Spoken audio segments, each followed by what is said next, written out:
فيلم وولفز، بعد ما بيحصل عمليه قتل لاي شخصيه، هم اتنين بروفيشنالز محترفين عندهم القدرة على إخفاء آثار الجريمة. مم. فواحدة سيناتور أمريكية بيحصل جريمة في أحد الأوتيلات مع مش هقول تينيجر قاصر حاجة زي كده، وبتكلم واحد منهم عشان يجي يمسح آثار الجريمة، لكن بنكتشف إن الموضوع بيكبر جدا وإن الموضوع مش بس جريمة، ده في شحنة مم. مخدرات كمان موجودة فيه. فبيتعاون براد بيت وجورج كلوني عشان بمنتهى الحب. بمنتهى زي الديناميكيه اللي بتبقى موجوده في اي نوعيه من الافلام دي، ان هم مم. يخفوا اثار الجريمه دي ويحاولوا كمان يرجعوا المخدرات دي لاصحابها بطريقه ما، من حيث ان هم مم. ما يتقتلوش. الفيلم موجود دلوقتي على ابل تي في، واخراج وكتابه جون واتس. جون واتس ده اللي عمل كل افلام سبايدر مان الاخيره بتاعت توم هولاند كلها. مم.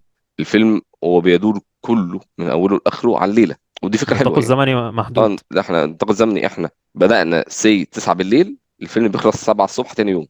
فدي شيء جيد ان انت ليله سريعه، وايه ده في حاجه. وكالعاده الافلام دي كلها بيبقى الناس مش طايقه بعض في الاول، بعد كده بيتخلق بوند فيه فريكشن شويه بسبب الايجو بتاع الاثنين مع بعض. الفيلم اللي مش عامل ضجه خالص، من رغم ان هو في جورج كلوني وبراد بيت، ونازل بعديه على ابل تي في. وحاجه غريبه يبقى عندك اسمين زي براد بيت وجورج كلوني وفيلم ينزل على المنصه بس. مم. شيء غريب يعني. لو دول مش هيبيعوا، ما مين اللي هيبيع؟ ومش مسمع اصلا يعني.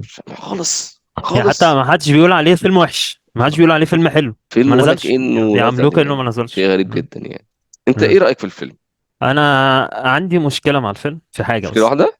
اوكي. اه.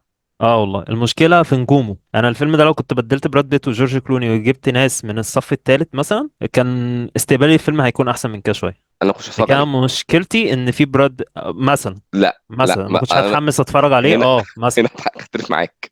الفيلم ده والله مم. لو اي حد غير النجمين الميجا ستارز دول، انا مش هضيع دي اتفرج عليه. اه اذا كان هو ده بيهم اصلا مش مسمع. والفيلم بايع نفسه، رغم ان يا جون واتس يعني مش المفروض يبقى جيد يعني. مش مخرج رهيب بس جيد. جاي من والفيلم، نجاحات. وانا شايف ان الميزه الاساسيه والكبرى وشبه الوحيده في الفيلم الكاريزما الطاغيه بتاعتهم الاثنين. مم. يعني اتقالت في نص الفيلم: انا عايز مم. ابقى كول زيكم، انتوا مش طبيعيين، انتوا الاثنين مش طبيعيين. واكلين تقعد كده الوقت بيعدي، هم كاريزما بيتكلموا بس. اه جباره. بيتكلموا.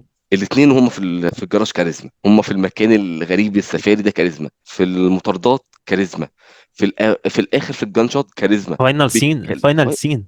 دول كاريزما كتلتين كده، طلع بيهم اي فيلم. تقريبا ده اللي حصل. ده اللي حصل. تعالوا يا باشا، عندكم اوردرات هتمثلوا قدام بعض، ايه الحدوته؟ هتمثلوا قدام بعض. طب ايه المحتوى؟ هتمثلوا قدام بعض بس. ندور الكاميرا يلا يا باشا عيش.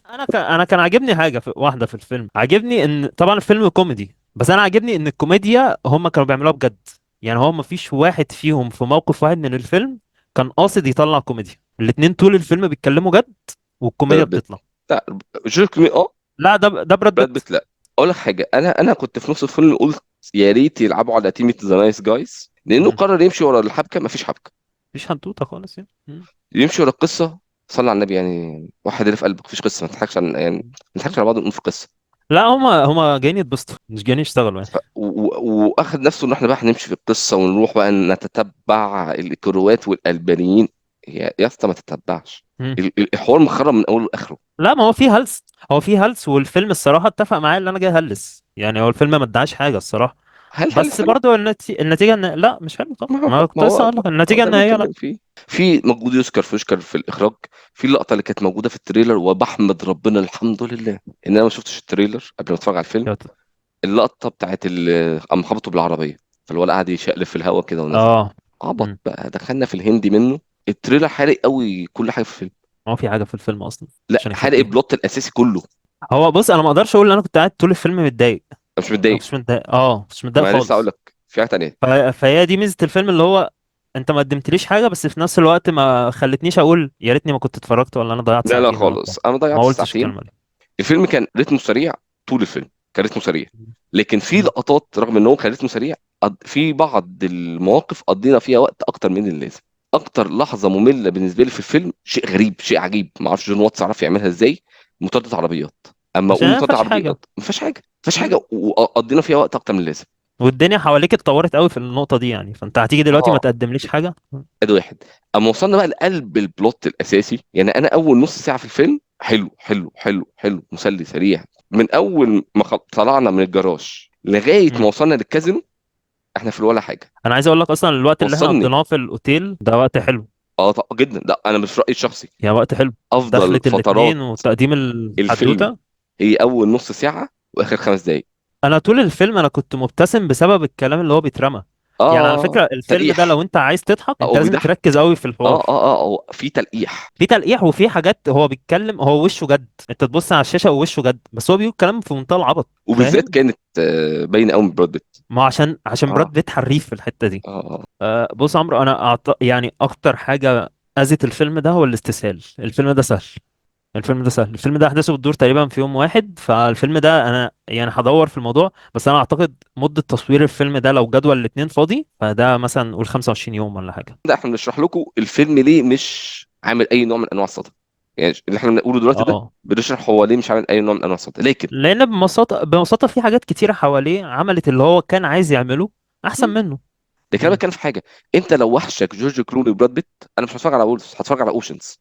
كل افلام اوشنز احلى من فيلم وولفز. هل الفيلم بقى شايف بقى احنا بنشرح دلوقتي هو الفيلم ليه محدش بيتكلم عنه، لكن السؤال مم. بقى الاهم، هل الفيلم مش مسلي؟ مش فيلم بوب كورن؟ مش فيلم لما تيجي تروح من الشغل تتفرج عليه؟ الاجابه هي لا. لا طبعا مسلي، ترجع من مسلي الشغل جدا تتفرج عليه. وارشحه اصلا كمان يعني. وترجع من الشغل تتفرج عليه وتفضي دماغك. وفيلم زي اللي احنا على طول بنقول عليه الافلام دي ما بقتش كتير، لكن مم. في اكسبكتيشنز كانت عاليه قوي. الفيلم لم يوفي.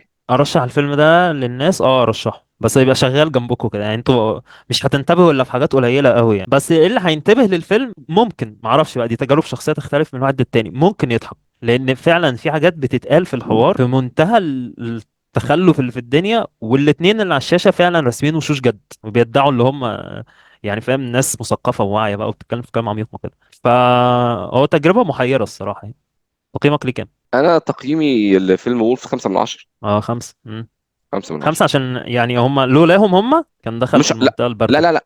هو لو لهم انا ما كنتش هعرف ان الفيلم ده يعني نزل واتفرجتش عليه اصلا يعني. فكويس هم جابوه فيه يعني. كان انا اتفرج على الفيلم، لكن هو مم. 5 من 10 فيلم بالظبط. افريج جدا يعني. بالظبط، ودي حاجه تحزن والله. ده شيء يحزن لما اقول فيلم جورج كلوني وبراد بيت، وعلى قد ما بعشق السنة الاثنين. كلها تحزن. مش الشباب ده ما علينا. كان فيلم وولفز. كان فيلم وولفز، واشوفكم ان شاء الله الحلقه الجايه.